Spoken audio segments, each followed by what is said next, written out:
Welcome back student to our all new lecture of steel design. तो आज हमारा बहुत ही इंटरेस्टिंग वीडियो है जिसमें आज हम लोग यहाँ पे डिज़ाइन करने जा रहे हैं बीम का। जैसा कि आप टॉपिक पढ़ रहे हैं बीम्स, तो मैं उम्मीद करता हूँ कि एनालिसिस का सारा क्वेश्चन आपसे बन गया होगा। तो आज यहाँ पे हम लोग बात करेंगे कि अगर हमारे पास कोई लैटरली सपोर्टेड बीम है, लैटरली रीस्ट्रेट बीम है, तो हम लोग कैसे डिज़ाइन करते हैं। सारा कुछ यहाँ पे हम लोग आज के इस पूरे कंप्लीट सेशन में देखेंगे। तो बहुत इंटरेस्टिंग वीडियो होगा, तो पूरा देखेंगे इस वीडियो को। तो चलिए वीडियो को स्टार्ट करते हैं। क्वेश्चन मेरे पीछे है, मैं फ्रेम से 1-2 मिनट के लिए हट जाता हूँ। 1-2 मिनट के लिए नहीं, 1-2 सेकंड के लिए मैं हट रहा हूँ। वीडियो को आप पॉज कर लें और क्वेश्चन को एटलीस्ट नोटेड डाउन अच्छे से कर लें। ठीक है, बहुत ही सिंपल सा ये क्वेश्चन है जिसको आज हम लोग यहाँ पे सॉल्व करेंगे। ठीक है, तो मैं उम्मीद करता हूँ क्वेश्चन आप सारे लोगों ने नोटेड डाउन कर लिया होगा। एग्जाम पॉइंट ऑफ व्यू से भी ये काफ़ी इंपॉर्टेंट है ये क्वेश्चन। तो बहुत डिटेल में इसको हम लोग आज कंप्लीट सॉल्व करेंगे, देखेंगे क्वेश्चन क्या बोलता है। देखेंगे क्वेश्चन कहता है कि सिंपली सपोर्टेड स्टील जॉइस्ट, ठीक है, क्या बोल रहा है कि एक सिंपली सपोर्टेड स्टील जॉइस्ट है, ठीक है, ऑफ 5 मीटर स्पैन। कितने मीटर स्पैन का बीम है हमारे पास? 5 मीटर स्पैन का हमारे पास बीम है। Has to support a load of 60 kilo newton per meter. कितना लोड को उसको कैरी करना है? 60 किलो न्यूटन पर मीटर का लोड जो है वो कैरी करना है, इंक्लूसिव ऑफ सेल्फ वेट, मतलब कि सेल्फ वेट इंक्लूडेड है इसमें। उसके बाद कह रहा है the beam compression flange is restrained against buckling. जो मेरा बीम का जो कंप्रेशन फ्लेंज है उसको हमने क्या कर रखा है? लैटरली सपोर्टेड कर रखा है, या कह सकते हैं कि हमने उसको लैटरली रीस्ट्रेन्ड कर रखा है। तो मैंने आपको पहले ही बताया कि बीम में हम लोग दो तरह के क्वेश्चन को सॉल्व करते हैं, एक होता है लैटरली रीस्ट्रेन्ड और एक होता है लैटरली अनरीस्ट्रेन्ड बीम का। तो यहाँ पे जो हम लोग केसेस देख रहे हैं वो है बेसिकली लैटरली रीस्ट्रेन्ड बीम का, जिसका कंप्लीट हम लोग डिजाइन देखेंगे। इसी के ऊपर एनालिसिस हम लोग ऑलरेडी लास्ट क्लास तक में देख चुके हैं।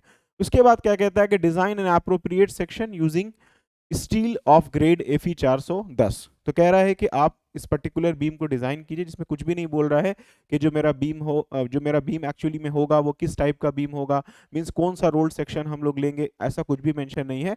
एनालिसिस जब हम लोगों ने किया था तो वहां पे प्रॉपरली मेंशन था, एनालिसिस में हमारा प्रॉपरली मेंशन था कि हमारे पास कौन सा बीम क्वेश्चन में ऑलरेडी गिवन था। फिर उस गिवन बीम को हम लोग देखे थे कि मेरा सेफ है कि नहीं है, सारा कुछ हम लोग फाइंड करके एनालिसिस में निकाले थे। डिजाइन स्ट्रेंथ हम लोग फाइंड करके निकाले थे। तो यहाँ पे वैसा केस नहीं है। यहाँ पे हमको कह रहा है कि आपको सिर्फ एक बीम का स्पैन दिया हुआ है कि 5 मीटर स्पैन का एक सिंपली सपोर्टेड बीम है जिसपे लोड है 60 किलो न्यूटन पर मीटर का, इंक्लूसिव ऑफ सेल्फेट, सेल्फेट इसमें इंक्लूडेड है। और आपको सिंपली बताना है कि आपको एक सेक्शन को डिजाइन करना है, तो किस टाइप का सेक्शन। तो इसमें हम लोग क्या क्या करेंगे? सबसे पहले तो हम एक सेक्शन को डिसाइड करेंगे कौन सा रोल्ड सेक्शन हम लोग लें। उसके बाद हम लोग चेक करेंगे कि जो हमने सेक्शन लिया है वो सेफ है कि नहीं है। तो चेक में से कैसे करेंगे? हम लोग चेक फॉर डिफ्लेक्शन करेंगे, चेक फॉर स्ट्रेंथ करेंगे, चेक फॉर शेयर करेंगे, सारा हम लोग चेकिंग करेंगे, तब जाके फाइनली ये क्वेश्चन जो है मेरा कंप्लीट होगा। थोड़ा लेंदी जा सकता है ये क्वेश्चन, बट प्रोसेस बहुत आसान है। जैसे आपने स्टील टेबल और आईएस कोड का हेल्प लिया था एनालिसिस करने में, सेम यहाँ पे उन्हीं सब चीजों का हेल्प होगा। तो 3 चीज लेके बैठ जाइए, अपना स्टील टेबल, आईएस कोड और कैलकुलेटर। जब तक ये 3 चीज आपके पास नहीं है ये क्वेश्चन आपसे नहीं बनेगा। ये क्या, कोई भी क्वेश्चन आपसे स्टील का नहीं बनेगा। तो कैसे बनाएंगे इस क्वेश्चन को? तो कोई भी डेटा इसमें गिवन नहीं है, तो सिंपली हम लोग स्टेप बाय स्टेप बढ़ते हैं। सबसे पहला स्टेप जो हम लोग करेंगे, जो क्वेश्चन को बनाने के लिए जो बिल्कुल सब समझिए कि पहला स्टेप हमारा होगा, जिसको हम लोग लिखेंगे स्टेप, मैं इसका कलर चेंज कर देता हूं बेसिकली, ठीक है। तो जो सबसे पहला, अरे यार ये क्या हो रहा है, ठीक है, ये देखिए। तो सबसे पहला हमारा जो होगा स्टेप नंबर 1।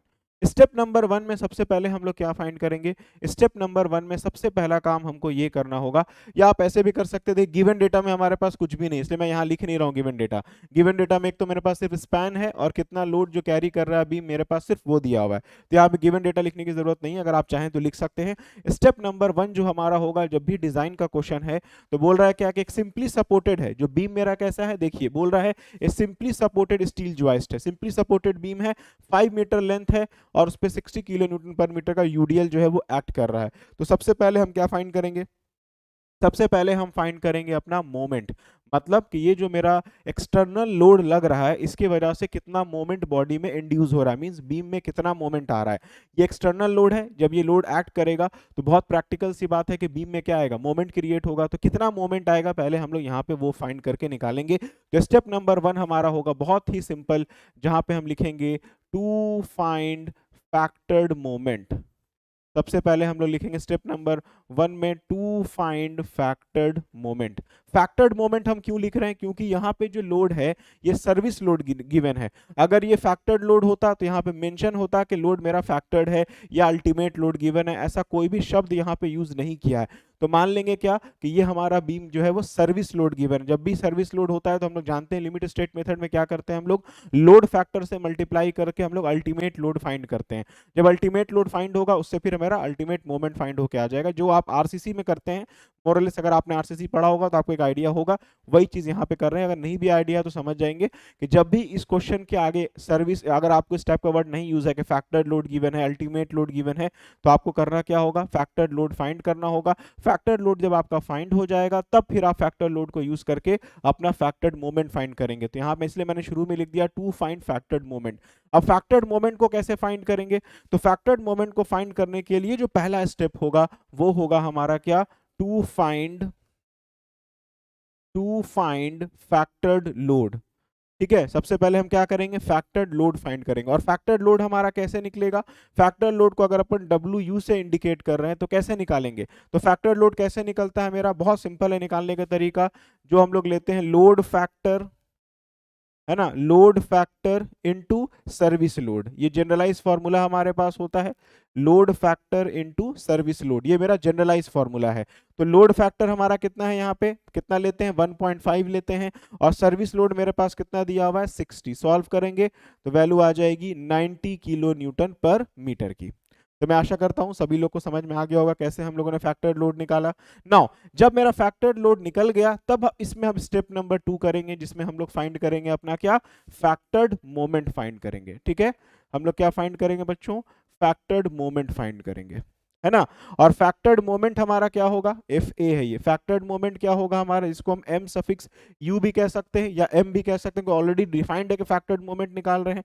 तो यहाँ पे क्वेश्चन में देखिए बीम कैसा है, सिंपली सपोर्टेड है, 5 मीटर स्पैन का है, लोड उस पे कैसा है, यूडीएल है। तो हमने पढ़ा है स्ट्रेंथ ऑफ मटेरियल में कि अगर कोई सिंपली सपोर्टेड बीम है उसके ऊपर यूडीएल लग रहा है तो मैक्सिमम बेंडिंग मोमेंट क्या आता है, WL²/8 आता है, ये सब लोग जानते हैं। तो यहाँ पे क्या लिखेंगे, WU, क्योंकि हम लोग यहाँ फैक्टर्ड लोड लेंगे, डिवाइडेड बाई 8 लेंगे। तो यहाँ पे WU की जगह पे क्या लिखेंगे, 90 kilo newton per metre. Span मेरे पास 5 मीटर का गिवन है, 5 मीटर है तो उसको मीटर में ही रहने देते हैं, डिवाइडेड बाई 8। सॉल्व करेंगे, मेरा m सफिक्स u जो है सॉल्व होके आ जाएगा, इसको फैक्टर्ड मोमेंट कहेंगे, हमारा सॉल्व होके आ जाएगा। ठीक है, तो क्या आएगा, कैलकुलेटर सभी लोग के पास है, चलिए इसको सॉल्व करते हैं और देखते हैं वैल्यू क्या आ रही है। तो 90 इंटू 5 का स्क्वायर अपॉन 8, तो हमारी वैल्यू आ गई 281.25, 281.25, 281.25 यूनिट पे ध्यान दीजिएगा, किलो न्यूटन मीटर।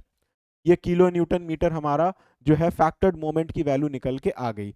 अब जब फैक्टर्ड मोमेंट की वैल्यू निकल के आ गई, स्टेप नंबर 1 हमारा कंप्लीट हो गया। क्लियर है। नाउ जब स्टेप नंबर 1 हमारा कंप्लीट हो चुका है तो अब हम लोग निकालेंगे स्टेप नंबर 2। और स्टेप नंबर 2 हमारा क्या होगा, अब स्टेप नंबर 2 में हम फाइंड करेंगे फैक्टर्ड शियर। ठीक है, स्टेप नंबर 2 में हम क्या फाइंड करेंगे, टू फाइंड फैक्टर्ड शियर, है ना, टू फाइंड फैक्टर्ड शियर, जिसको हम V या V सफिक्स U कह सकते हैं। To find factored shear, factored shear क्या है, सिंपल कहने का मतलब है कि जब हमारे पास कोई बीम है तो ऑब्वियस है कि बीम है, जब मोमेंट आएगा तो साथ ही साथ शियर भी हमारा इंड्यूस होगा। और कितना हमारा शियर आएगा, तो हम जानते हैं किसी भी सिंपली सपोर्टेड बीम पे जब यूडीएल एक्ट करता है तो मैक्सिमम शियर फोर्स कितना आता है, मैक्सिमम शियर फोर्स आता है WL/2, ये सब लोग जानते हैं। तो हम लोग लिख सकते हैं V सफिक्स U बराबर WL/2 आता है, ये तो आपने पढ़ रखा ऑलरेडी स्ट्रेंथ ऑफ मटेरियल में। तो W के जगह पे WU लेंगे, तो WU कितना है मेरा 90, लेंथ की जगह पे कितना लेंगे 5/2। सॉल्व कीजिएंगे करेंगे तो फैक्टर्ड शियर VU जो है फाइंड होके आ जाएगा। तो कहाँ है कैलकुलेटर हम लोग का, देखते हैं। तो 90 इंटू 5/2, तो वैल्यू आया मेरा 225 किलो न्यूटन। तो ये मेरा 2 स्टेप कंप्लीट हो गया। एक में हमने फैक्टर्ड मोमेंट निकाला है, यहाँ पे फैक्टर्ड मोमेंट निकाला जो कि आया 281.25 किलो न्यूटन मीटर, और एक केस में हमारा निकल के आ गया factored shear 225 kilo Newton. Clear है, यूनिट पे ध्यान दीजिए, इसमें किलो न्यूटन क्योंकि शियर है, उसमें किलो न्यूटन मीटर क्योंकि वो मोमेंट है। तो 2 स्टेप कंप्लीट हो गया। आइए तीसरे स्टेप की तरफ। अब क्योंकि ये बीम का क्वेश्चन है तो बीम के क्वेश्चन में हम लोग क्या करेंगे, अब लिखेंगे यहाँ पे स्टेप नंबर 3। स्टेप नंबर 3 में हम लोग क्या फाइंड करेंगे?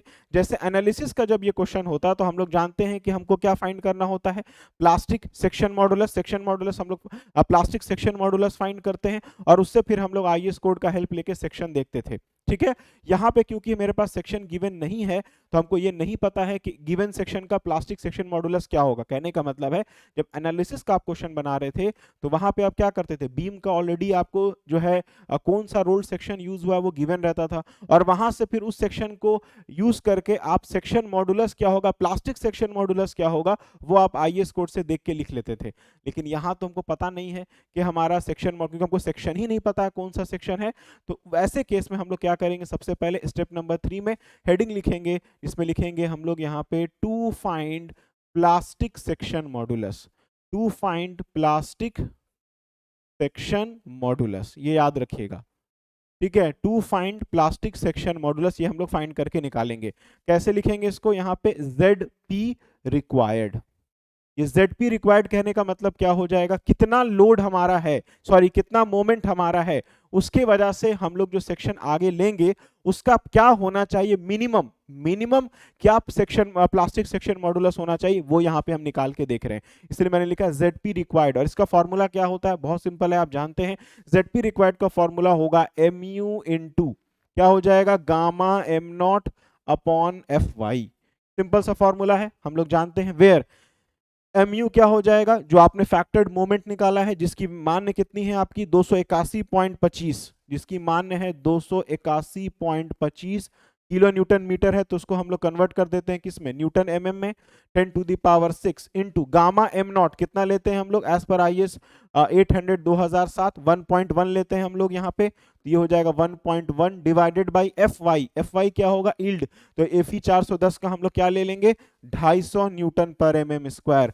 तो इससे आपका निकल जाएगा ZP रिक्वायर्ड, मतलब जो मेरा गिवन मोमेंट है उसके लिए मिनिमम कितना सेक्शन होना, मॉडुलस प्लास्टिक सेक्शन मॉडुलस होना चाहिए, वो हमारा यहां से निकल के आ जाएगा। तो कैलकुलेटर सभी लोग के हाथ में है ही, तो इसको सॉल्व कीजिए। 281.25 into 10, sorry 281.25 into 10 to the power 6 into 1.1 upon 250, तो ये मेरी वैल्यू निकल के आ गई 1.237 into 10 to the power 6 mm के पावर क्यूब। क्लियर है, ये हमारा निकल के आ गया। मतलब ये क्या निकल के आ गया बच्चों, ये मेरा निकल के आ गया कि अगर हमको कोई सेक्शन, मतलब कहने का है कि आगे जो भी सेक्शन हम लेंगे उस सेक्शन का जो प्लास्टिक सेक्शन मॉडुलस होगा वो हमेशा इससे ज्यादा होना चाहिए या इससे तो किसी भी हाल में कम नहीं होगा। तो जो गिवन लोड हमारे पास है उसके लिए मेरा जो रिक्वायर्ड सेक्शन मॉडुलस आया, प्लास्टिक सेक्शन मॉडुलस, वो ये आया। अब जब हमको रिक्वायर्ड प्लास्टिक सेक्शन मॉडुलस पता चल गया है तो अब हम क्या करेंगे, अब इसको हेल्प लेंगे, अब इसका हेल्प लेंगे और हम लोग अपना सेक्शन जो है वो डिसाइड करेंगे। तो कैसे डिसाइड करेंगे, तो आइए स्टेप नंबर 4 में। अब आते हैं स्टेप नंबर 4 में। ठीक है, और स्टेप नंबर 4 में अब हम क्या लिखेंगे, हम लोग सेलेक्ट अ सेक्शन यूजिंग, क्या लिखेंगे, select a section using IS code and steel table. ठीक है, याद रखिएगा क्योंकि प्लास्टिक सेक्शन मॉडुलस है तो डायरेक्ट स्टील टेबल से सेक्शन नहीं सिलेक्ट होगा, पहले हमको IS कोड से सेक्शन सेलेक्ट करना होगा, उसके बाद फिर हमको स्टील टेबल से उस गिवन सेक्शन का पूरा डिटेल जो है वो लिखना होगा। तो हम लोग क्या करेंगे, अब आइए सबसे पहले, क्योंकि मेरे पास सेक्शन मॉडुलस गिवन है, प्लास्टिक सेक्शन मॉडुलस गिवन है, ZP रिक्वायर्ड हमको गिवन है, तो हम लोग क्या निकालेंगे, ZP रिक्वायर्ड कितना गिवन है, 1.237 into 10 to the power 6 mm के पावर क्यूब।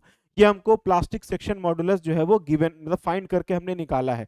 अब इस सेक्शन मॉडुलस के रिस्पेक्ट में हमको एक सेक्शन सेलेक्ट करना है, तो अब यहाँ पे क्या लिखेंगे हम लोग, पहले नाउ लिखेंगे रेफर IS 800 2007 पेज नंबर, क्या है पेज नंबर 138। सब लोग जानते हैं ये पेज नंबर है, पेज नंबर 138। टेबल एक बार देख लेंगे, टेबल नंबर क्या है, एनेक्स H है, शायद एनेक्स H है, तो देख लेते हैं, कंफर्म हो लेते हैं। तो जल्दी से हम लोग आइए अब IS कोड रेफर करते हैं। ठीक है, और देखते हैं कि हमारा क्या वैल्यू निकल के आएगा। तो ये है IS 800 2007, जैसा कि आप मेरे पीछे देख पा रहे हैं। नाउ अब इसमें हम लोग क्या करेंगे, पेज नंबर 138 में हमको जाना है। तो ये रहा पेज नंबर 138, आप मेरे पीछे देख पा रहे होंगे यहाँ पे। ये रहा पेज नंबर 138 और ये रहा एनेक्स एच। मैंने बोला था एनेक्स एच रेफर करना है IS 800 में, पेज नंबर 138 में। और यहाँ से देखेंगे क्या क्या लिखा हुआ है, यहाँ पे आप देखेंगे ध्यान से। तो यहाँ पे देखिए क्या क्या लिखा हुआ है, डेजिग्नेशन है, weight per meter, section area, depth of the section, so on so on so on so on. यहाँ देखिए क्या लिखा हुआ है, प्लास्टिक मॉडुलस, जिसको हम कहेंगे ZP। तो हम लोग को करना क्या होगा, जो मेरा प्लास्टिक मॉडुलस निकल के आया है जो कि 1.237 इंटू 10⁶ आया है, इससे थोड़ा बड़ा, मतलब इससे थोड़ा आगे की वैल्यू को हम लोग जो है सिलेक्ट करेंगे यहाँ से। मतलब 1.237 आया तो 1.29, 1.30 इस टाइप का सेक्शन हम लोग सिलेक्ट करेंगे। मतलब एकदम एग्जैक्ट 1.237 का सेक्शन नहीं देखेंगे, उससे थोड़ा हायर वैल्यू को हम लोग यहाँ पे जो है कंसीडर करेंगे। तो चलिए हम लोग यहाँ पे सेक्शन को कंसीडर करते हैं। एक सेकेंड, सेक्शन को हम लोग कंसीडर करते हैं और देखते हैं। तो देखिए हमारी जो वैल्यू निकल के आई है उसके रिस्पेक्ट में क्या वैल्यू यहाँ पे हमको देख रही है सेक्शन मॉडुलस की। देखिए 1.23, ये सब 4 में है, ये मेरा काम नहीं होगा। 1.9, 1.7, नहीं नहीं नहीं, 1 से बहुत ज्यादा है। 1.290, देखिए एक सेक्शन हमको यहाँ दिख रहा है 1.290, ये देखिए 1290.19 सेंटीमीटर क्यूब है, 1290.19 सेंटीमीटर क्यूब है। इसको जब mm में कन्वर्ट करेंगे तो क्या हो जाएगा, 1.290 इंटू 10⁶ mm क्यूब।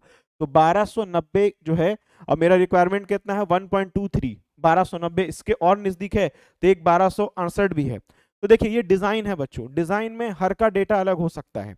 कहने का मतलब है कि हम थोड़ा ज्यादा वैल्यू को सेलेक्ट करेंगे।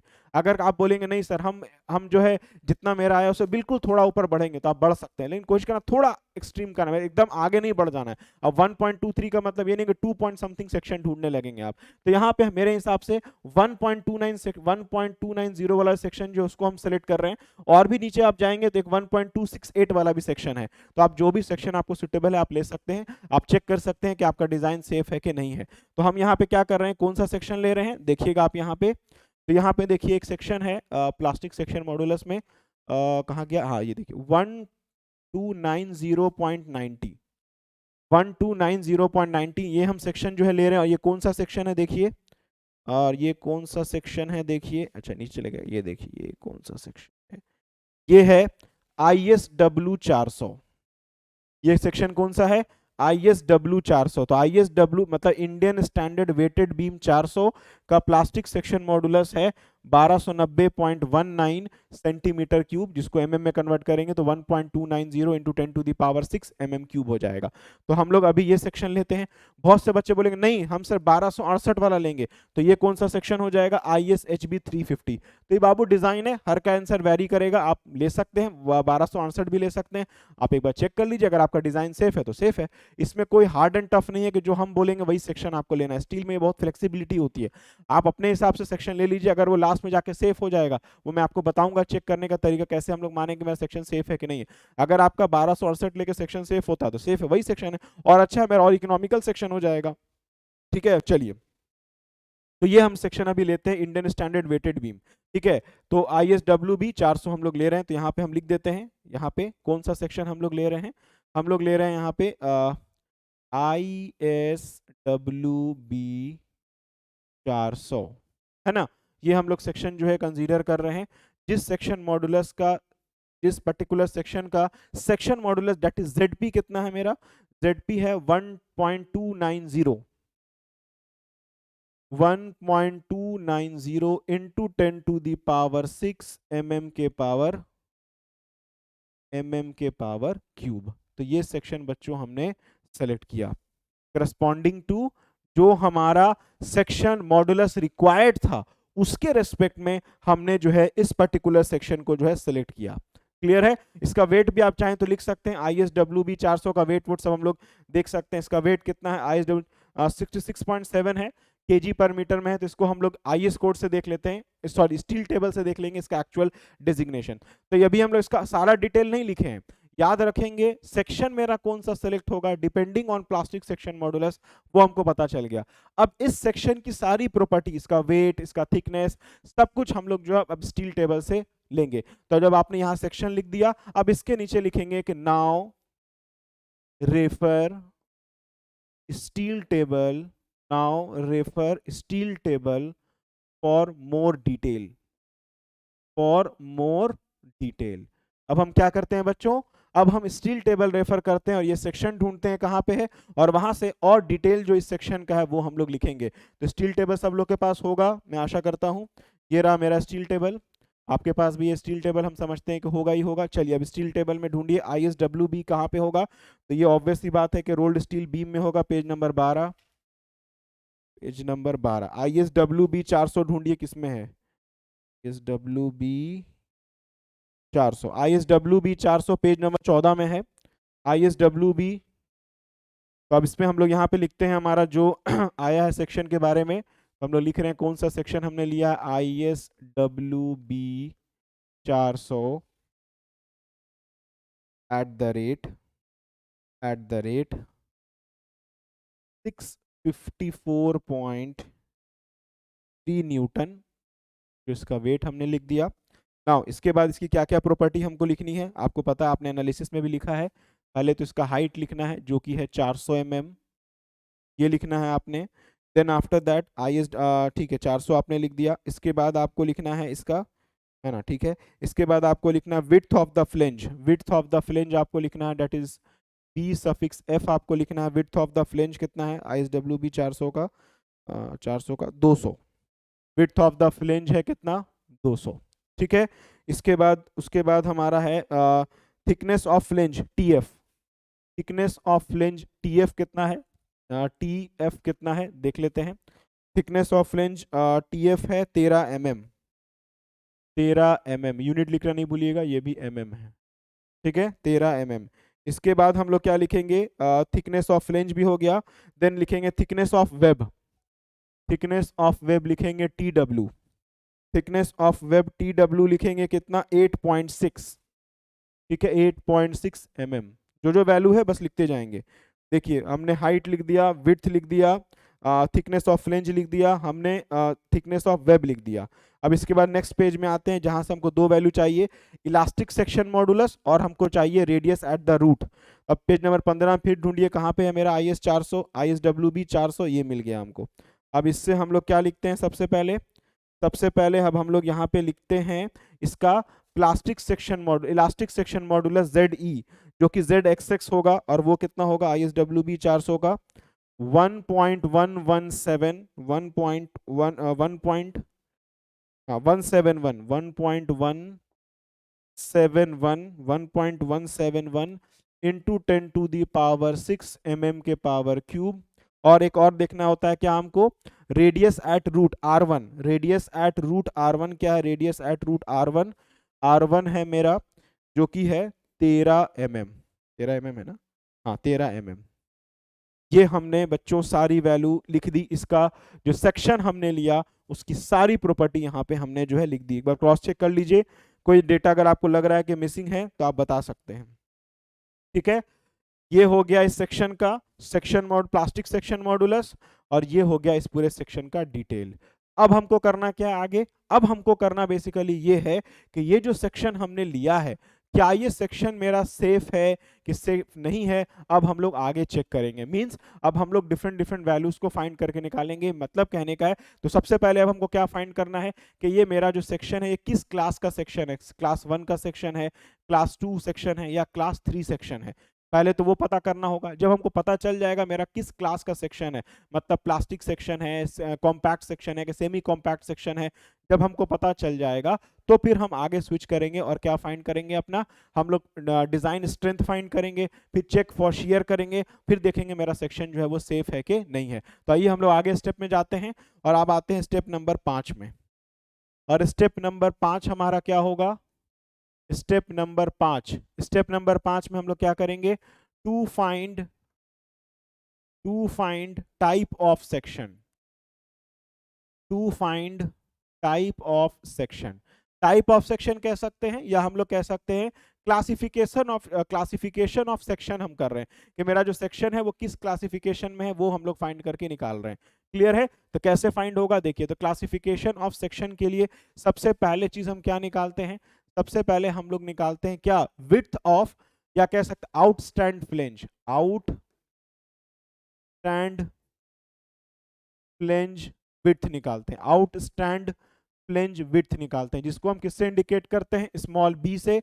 और स्मॉल बी बराबर क्या होता है, स्मॉल बी एफ बाई 2 होता है। तो स्मॉल बी एफ तो देखिए आपको मालूम है, क्वेश्चन में गिवन है कितना है, 200 है ना। तो ये हम लोग लिखेंगे 200 डिवाइडेड बाई 2, तो मेरा कितना हो जाएगा 100 mm। ये समझ में आ गया क्या निकाला हमने, आउटस्टैंड फ्लेंज विड्थ हमने निकाला। इसके बाद हम क्या निकालेंगे हम लोग, इसके बाद हम लोग निकालते हैं क्या, डेप्थ ऑफ वेब। ये सब आप एनालिसिस में कर चुके हैं। अगला क्या निकालते हैं, डेप्थ ऑफ वेब।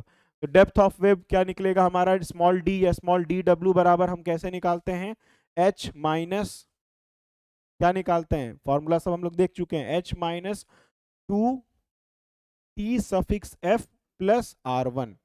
ये फॉर्मूला हम लोग यूज करते हैं, ये टी है, ये टी है बच्चों, T suffix F plus R1। तो हम लोग फाइंड करते हैं, तो हाइट कितना है क्वेश्चन में 400,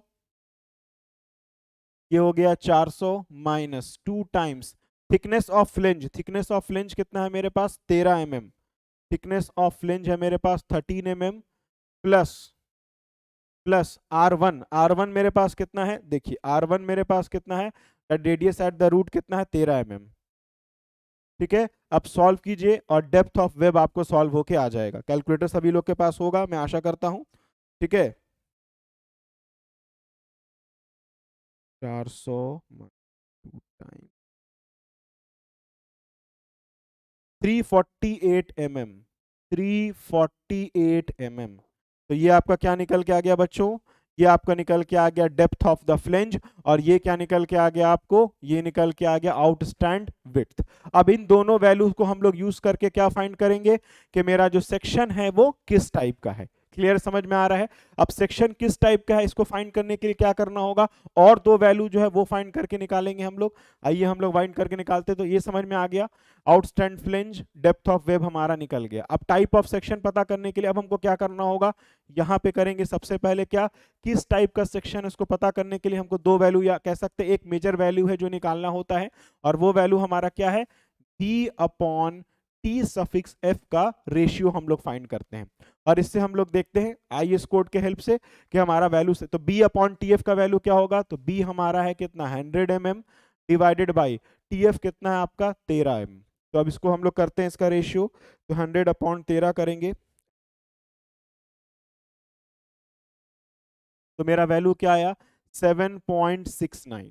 ये मेरा वैल्यू निकल के आ गया बी अपॉन टी एफ का। अब बी अपॉन टी एफ का जो मेरा मान निकल के आया है, अब इसको देखना है कि इसके रिस्पेक्ट में मेरा सेक्शन कौन सा है। तो उसके लिए अब क्या रेफर करेंगे हम लोग यहाँ पे,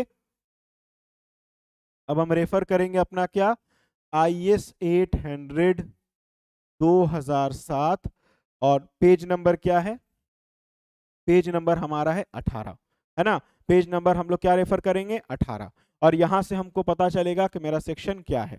क्लियर है, सभी लोग को समझ में आ रहा है क्या बोल रहे हैं हम, क्लियर है सभी लोग के लिए।